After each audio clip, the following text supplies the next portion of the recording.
এই অপেক্ষায় মনে মনে অপেক্ষা করে বসে আছি বিরিয়ানি টিরিয়ানি হবে। খুতবার ভিতরে বাচ্চার একটু প্রশংসা হলো, আর খুতবার মধ্যে কিছু দোয়া হলো, নামাজের পরে হাত উঠে মুনাজাতটাও হলো না। মিলাদ তো দূরের কথা, যেই দেশের বাচ্চার উপরে সারা দেশের মানুষ খুশি, কোটি কোটি টাকা তাদের অভাব নাই, তারা মিলাদটা দিল না। কেন দিল না? নিশ্চয়ই কোরআন হাদিসের নাই বিদায় দিল না। সুন্দর করে বুঝাই দিলাম, আপনিও বুঝলেন। তাহলে যেহেতু কোরআন হাদিসে নাই, মক্কা মদিনায় পড়ে না, আমার আব্বা মারা গেলেও মিলাদ দেব না, আজকে জায়গা থেকে বুঝে গেলেন এটা বেদাত। কিন্তু কয়দিন পর বাপ মারা গেছে, ওই ছেলেই জানাজার মাঠে দাঁড়ায় কয়, আজকে কি বার? সোমবার, মঙ্গল, বুধ, বৃহস্পতি, শুক্র, আগামী শুক্রবারে সবাই আপনারা আমাদের বাড়ি আসবেন, দুপুর বেলা আসবেন, দুপুরে খানা খাবেন, আমার আব্বার জন্য দোয়া করবেন। এখন যদি তারা কেউ কয় যে তুই না সেদিন শুনি আসলি যে 4 দিনের দিন মিলাদ বেদাত, তা আবার ঘোষণা দিলি কেন? শুনছি তো, বুঝি, একেবারে কিছু না করলে মানসিক কি কয়। এই যে মানসিক হওয়ার জন্য দুনিয়া গরু জবাইতে খাওয়াইছেন, গরুও খাওয়া হবে, খাওয়া হয়ে যাবে, খুদার কসম একটা নেকি হবে না, কারণ এই খাওয়াটা আল্লাহর জন্য খাওয়ার নাই, এটা খাওয়াইছেন। মানসিক কি বলবে সেই কথা মানুষের মুখ বন্ধ করার জন্য, এর নাম শিরিক ইবাদত। আমি শুধু কতগুলো জুজ সামনে আনলাম বুঝার জন্য যে কোন কোন জায়গায় আমরা শিরিক ইবাদত করে থাকি। খুব সাবধান। এজন্য হুজুর বলেন, আকলিস দীনাকা ইয়াকফি কালামালুল কালিল, তোমার ঈমানকে খাঁটি করো, অল্প আমলি নাজাতের জন্য যথেষ্ট হইবে। 2 নম্বরে কুফরি গুনাহ, আল্লাহর নিয়ামত উপভোগ করে যদি শুকর আদায় না করে, তার নাম হলো কুফর। ভালো ধান ফলছে দেশে, বলেন এটা কার দান? দেশে গাছে আম আছে, এটা কার দান? লিচু ভালো ফলন, কার দান? ছেলেটা ম্যাট্রিক পরীক্ষা দিয়ে ভালো রেজাল্ট করছে, এটা ছেলের কোনো কৃতিত্ব না, মাস্টারদের কোনো কৃতিত্ব না, আপনারও কোনো কৃতিত্ব না, এটা কার দান? বলবেন না কার দান? ভালো রেজাল্টের পরে শুকর আদায় করবেন আলহামদুলিল্লাহ, মাস্টারদের প্রশংসা করবেন না, মাস্টারদের, প্রাইমারি মাস্টারদের, প্রাইভেট মাস্টারের প্রশংসা হবে না, প্রশংসা পাবে আল্লাহ। মানুষে যখন বিপদে পড়ে তখন একমাত্র মুখলিসিন আলাহুদ্দিন আল্লাহকে ইখলাসের সাথে ডাকে, যখন বিপদ থেকে মুক্তি পেয়ে যায় তখন শিরিক করা শুরু হয়ে যায়। ফাইদা রাকিবু ফিল ফুলকে, আমার দেখ, ফাইদা রাকিবু ফিল ফুলকে দাউল্লাহ মুখলিসিন আলাহুদ্দিন।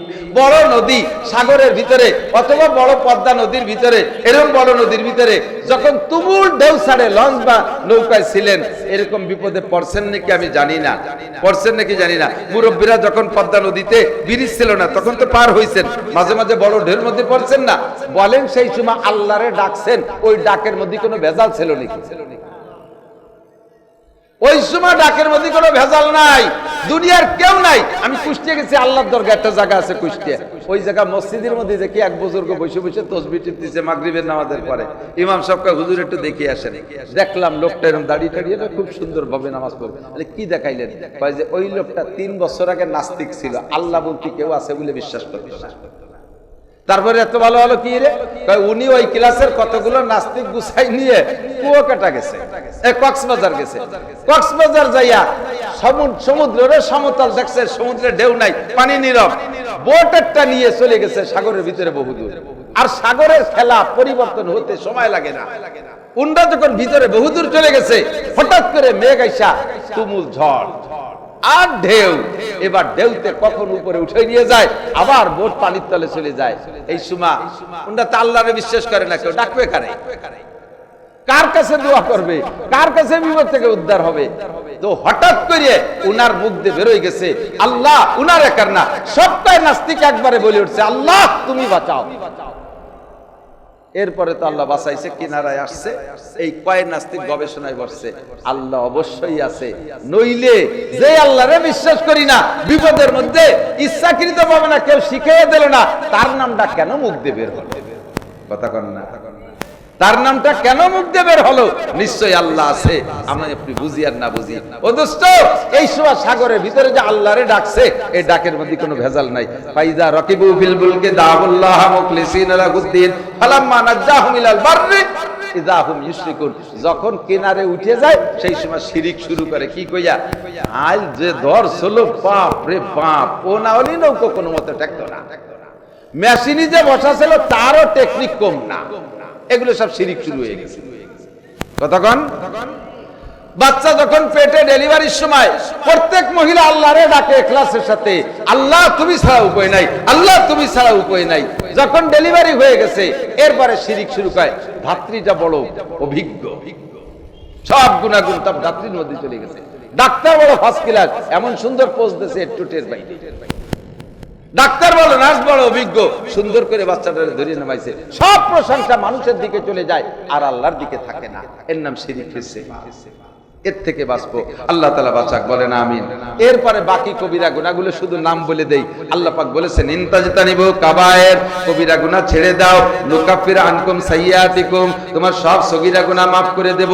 আমার দিক তাকান, বেদাত করা কবিরা গুনাহ, মিথ্যে কথা বলা কবিরা গুনাহ, গীবত শিকায়ত করা কবিরা গুনাহ, অকথ্য ভাষায় গালাগালি কাজাকাজি করা কবিরা গুনাহ, পরনিন্দা কবিরা গুনাহ, মানুষের নামে অপবাদ দেওয়া কবিরা গুনাহ, এগুলো জবানের কবিরা গুনাহ, সিনেমা দেখা কবিরা গুনাহ, ফেসবুকে ল্যাংটা ছবি দেখা কবিরা গুনাহ, ইউটিউবের ভিতরে যে গুগলে যে আজে বাজে ছবি দেখা চোখের কবিরা গুনাহ, গান শোনা কবিরা গুনাহ, মিথ্যে কথা শোনা কবিরা গুনাহ, গীবত শিকায়ত শোনা কবিরা গুনাহ, এই জাতীয় নোংরা কবিরা গুনাহ, কানের গুনাহ, জবানের গুনাহ হাজারো গুনাহ, চোখের কবিরা গুনাহ, হাতের গুনাহ থেকে বাঁচেন, চুরি করা ডাকাতি করা কবিরা গুনাহ, জেনা করা লুচ্চমি করা কবিরা গুনাহ, পুরুষরা টাকনুসিয়ে প্যান্ট পাজামা লুঙ্গি পরা কবিরা গুনাহ, মহিলারা বোরকা পরে মাথা খোলা রাখা কবিরা গুনাহ, মহিলারা বোরকা পরে মুখের শাটার খুলে দেওয়া কবিরা গুনাহ, টাইট ফিটিং শরীরের সাথে টাইট করা বোরকা, যেই বোরকার কারণে শরীরের অঙ্গগুলো বাইরে থেকে দেখা যায়, অনুমান করা যায়, এরকম বোরকা পরা কবিরা গুনাহ,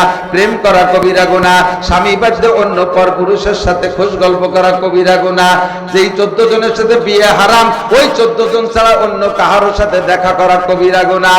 মানুষ মারা গেছে ওই গ্রামে, এই গ্রামের মহিলারা ঝাড়িয়ে কেটে দলে দলে রাস্তায় দিয়ে যায় ওই মরা মানুষটারে দেখতে। যেই মানুষটারে জীবিত অবস্থায় দেখা হারাম, ওই মানুষটারে মরার পরে দেখাও হারাম।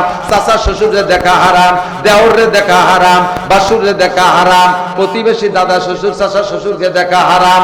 এইরকম যাদেরকে জীবদ্দশায় দেখা হারাম, তারা মরার পরও তাদেরকে দেখা হারাম। নারীদের মধ্যে যাদের জীবদ্দশায় দেখা হারাম, বাসুর পুত, দেওর পুত, ভাগ্নেরা, স্বামীর ভাগ্নেরা মামিকে দেখতে পারবে না, দেওর পুত ভাসুর পুতরা চাচিকে দেখা হারাম। চাচি মারা যাওয়ার পরে, মামি মারা যাওয়ার পরে এই ভাগ্নেরা ভারবিটারা তারে দেখতে পারবে না, এগুলো সব হারাম। মা ওই মারা গেছে, পুত্র আইসে দেখতে, এই দেখাও হারাম।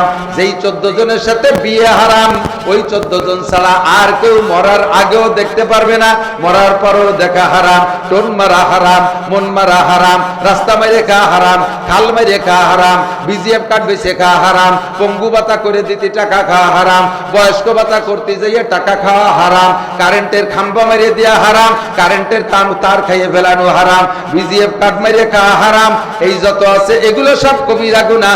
আল্লাহ পাক বলেন যদি কবিরা গুনাহ থেকে বাঁচতে পারো, নুকাফির আনকুম সাইয়্যাতিকুম, সব সগীরা গুনাহ maaf করে দেব। আইলঠেলা কবিরা গুনাহ, আরে জাল দলিল কবিরা গুনাহ, মিথ্যে সাক্ষী কবিরা গুনাহ, মিথ্যে মামলা কবিরা গুনাহ, প্রতিবেশীর হক নষ্ট করা কবিরা গুনাহ।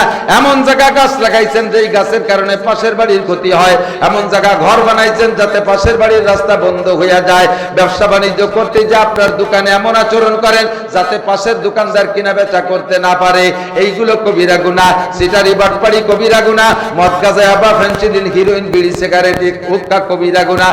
এই সব কবিরা গুনাহ থেকে বাঁচেন, আল্লাহ সগীরা গুনাহ maaf করে দেন। এর নাম হলো জালবে মানফাতে সে দফে মাজারাত মুকদ্দম। পরে নামাজ কালাম তো সবই পড়বেনই, পরে মানে এগুলো আবার অনেকে কয় তাহলে এইগুলো থেকে একটু পরিষ্কার হয়ে নেই, শেষে একবারে নামাজ কালাম ধরবো। এ আবার আর এক বেকার একজনে করা যে তুই অসুস্থ, একটু ডাক্তারের কাছে যা, একটু অসুস্থ তো একটু সুস্থ হয়ে নেই, শেষে যাবার। ডাক্তারের কাছে যাইয়ে সুস্থ হবে না, সুস্থ হইয়ে ডাক্তারের কাছে যাবে, এইরকম হয়ে গেল না।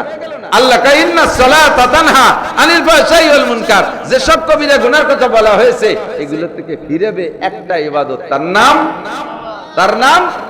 আর আপনি এই গুনাহ থেকে ফিরে এসে পরে নামাজ পড়বেন, কোনোদিন ফিরতে পারবেন না। আরে ফিরেবে তো নামাজে, ঠিক না? কষ্ট পাইছেন?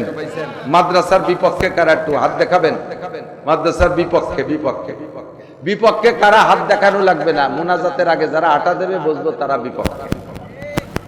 দেখাবো যে এই যে বিপক্ষে 2 জন ছিল, শেষের দিকে উঠে যাচ্ছে। একমাত্র পেশাব আসলে এক আঙ্গুল, পায়খানা আসলে 2 আঙ্গুল। মিথ্যে কথাকে আঙ্গুল দেয়ালে ডায়াবেটিস হয়। আল্লাহ সবাই সুস্থ রাখো। পেশাব আইছে 1000 টাকা দিয়ে যান, পরে এক আঙ্গুলি 1000, 2 আঙ্গুলি 2000 টাকা দিয়েছেন। আলহামদুলিল্লাহ, হেফজখানাটা বড় সুন্দর, পরিপাটি পরিবেশ, 32 জন ছাত্র আছে আলহামদুলিল্লাহ। অনেক মাদ্রাসায় এ পরিবার নেই। আর এই এলাকায় কওমি মাদ্রাসার সংখ্যা খুবই কম। আমাদের গোপালগঞ্জ নাম শুনলে তো সবার একটু খারাপ ঠেকাটাই স্বাভাবিক। বর্তমান সময় আমরা একটু কুদৃষ্টিতে পড়ে গেছি। তবে পূর্ণাঙ্গ দাওরায়ে হাদিস মাদ্রাসা পরিমাণ কতটুক, যেমন নোয়াপাড়া রেল স্টেশন, নোয়াপাড়া পীরবাড়ি মাদ্রাসা পূর্ণাঙ্গ দাওরা মাদ্রাসা, যশোর রেল স্টেশন, যশোর দড়াটানা, এই সাইজের মাদ্রাসা হলো কওমি মাদ্রাসার পূর্ণাঙ্গ একটা মাদ্রাসা। হেফজখানা, কিরাতখানা, মাওলানা পর্যন্ত। এই মাদ্রাসা আমার এক ইউনিয়নে 2টা, কওমি মাদ্রাসা 5টা আমার এক ইউনিয়নে। আমার গোপালগঞ্জের 5 থানায় এইরকম পূর্ণাঙ্গ দাওরা মাদ্রাসা 30টে। এই গত বছর আর একটা হয়েছে 31টে। আর ছোট ছোট মাদ্রাসা এমন কোন গ্রাম নাই, আমার মনে হয় যে কোন গ্রাম বাদ আছে। কোন গ্রামে 3, 4, 5টাও আছে বড় গ্রাম। ওদিকে বড় বড় গ্রাম আছে কিছু, এক এক গ্রামে এক এক ইউনিয়ন, তাতে 3, 4, 5টা। এটা হচ্ছে ওটা ভালো, ওটা হচ্ছে ওটা ভালো, পাল্লা লেগে গেছে। আপনাদের দাওয়াত থাকলো। আমার মাদ্রাসা হলো এলাকার মধ্যে সবচেয়ে গরিব মাদ্রাসা। একটু যেয়ে দেখে এসে, একটু যে দেখে এসে। এবছর রাজনৈতিক পেশাপচিতে আমরা হুজুররা একটু আমাদের গোপালগঞ্জে নজরে একটু ব্যতিক্রমে পড়ে গেছি, কিন্তু তারপর আলহামদুলিল্লাহ, আলহামদুলিল্লাহ আমার মাদ্রাসায় 1 কোটি টাকা আয়। 27 জন শিক্ষক, মাসে 4.5 লাখ টাকা বেতন দেয়া লাগে। 1-150 ছেলে বোর্ডিং এ, লিল্লা বোর্ডিং এ ফ্রি খায়। 30-25 হাজার টাকা প্রত্যেক মাসে খালি বিদ্যুৎ বিল আসে, মাসে 25,000 টাকা, কোনো মাসে 30,000 টাকা। আলহামদুলিল্লাহ, আল্লাহ চালাই দিচ্ছে, চলে যাচ্ছে। 1 টাকাও সরকার দেয় না, সরকার চাইরে নাও দেয় না, আর ও চাইও না। ওই ব্যাপারে আমি যোগাযোগ করি না। মাঝে মাঝে কেউ কেউ কাজ আপনি একটু যোগাযোগ করেন, জিআরটিআর 2-1টা পাওয়া যায়। আমি বলি আমি যোগাযোগ করবো, যাকে দরকার তারা এসে যোগাযোগ করে দিয়ে যান। মসজিদ বানাইলে যে বানাই দেবে আল্লাহ তারে বেহেশতের মধ্যে বিল্ডিং দেবে, এটা না কথা? যে মসজিদ বানাই দেবে আল্লাহ তারে বেহেশতের মধ্যে বিল্ডিং বানাই দেবে। তো যদি কের মসজিদ বেহেশতের মধ্যে বিল্ডিং এর দরকার হয়, সে আমার কাছে এসে টাকা দিয়ে যাক, আমি মসজিদ বানাবানি, আমি তার বাড়ি যে আনতে যাবো। যে বানাই দেবে তার বিল্ডিং জান্নাতের মধ্যে হবে। তার যদি জান্নাতের বিল্ডিং এর দরকার হয়, তার টাকা এসে আমার কাছে দিয়ে যাক, আমি তার সাথে যোগাযোগ করতে পারবো না। আপনার যদি জান্নাতের ভিতরে কিছু দরকার হয়, তাহলে এই জায়গার সাথে যোগাযোগ আপনি রাখবেন। আল্লাহে, যেই ছেলেটা যে বাড়ি ভাত খাইয়া হাফেজ হয়ে গেছে, ও যদি ছেলেটা যদি জান্নাতে হয়, ওর আব্বা মা 2nd ক্লাসে যাইয়া, ওর উস্তাদ 3 নম্বরে যাইয়া ওর লজিংওয়ালাকে টান দেবে। আল্লাহ আমার লজিংওয়ালা আইনা, আমার লজিংওয়ালাকে দেওয়ার সাথে পাশাপাশি একটু লজিং রাখবেন। ছেলে লজিংই খাওয়াইলে ভাতে কম পড়ে।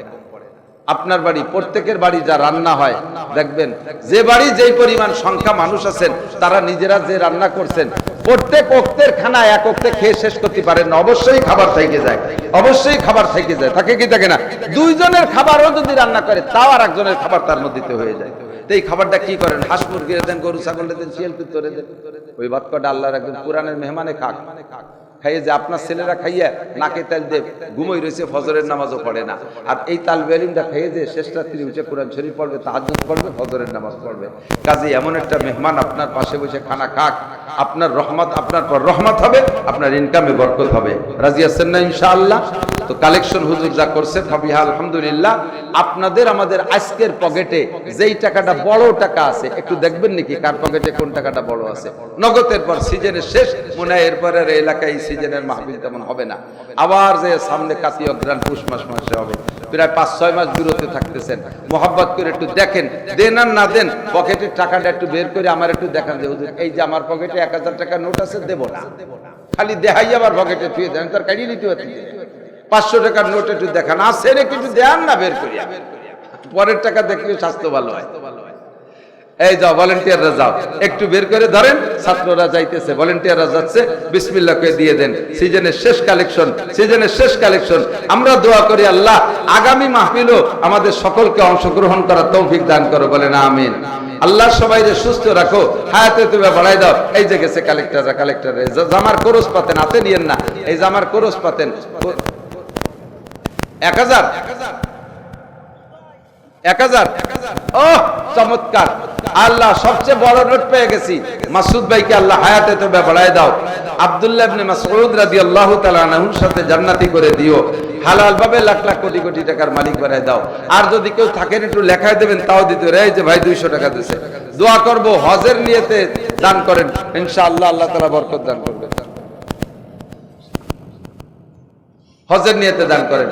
মা বোনরা পর্দার আড়ালে যারা আছেন, আপনারাও নগদ টাকা আসলে বেঁধে আনছেন, ভ্যানিটি ব্যাগে আনছেন, কোমরে গুজে আনছেন, ওইটা একটু খুলিয়ে মাদ্রাসায় কিছু পয়সা দেন, ছোট তালিবে ইলমদেরকে ওনাদের মাঝে পাঠাই দেন, সেখান থেকে কালেকশন করে আপনারা নিজেরা কালেকশন করে মাদ্রাসায় পৌঁছায় দেন। ছোট বাচ্চাদেরকে মহিলাদের প্যান্ডেলের মধ্যে পাঠাই দেন, ওখান থেকে কালেকশন করে নিয়ে আসবেন।